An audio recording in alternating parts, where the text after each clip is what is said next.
Hindi lang po ang Pangulo ang may insertion sa budget.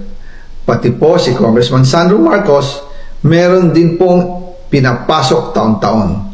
Noong 2023, may 9.636 billion pesos. Noong 2024, 20.174 billion pesos. At nitong 2025, 21.127 billion pesos.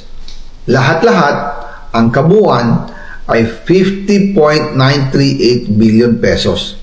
At bawat taon po, sa tuwing dumarating ang BICAM budget process, lagi po may utos si Congressman Sandro na ipasok ang mga proyekto niya. Nalaman ko na lang sa mga contractor na galit siya sa akin nung pinag-uusapan na ang 2025 GAA budget.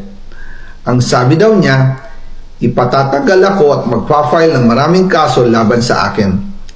Kasi kulang ng 8 billion pesos yung insertion na gusto niyang ipasok.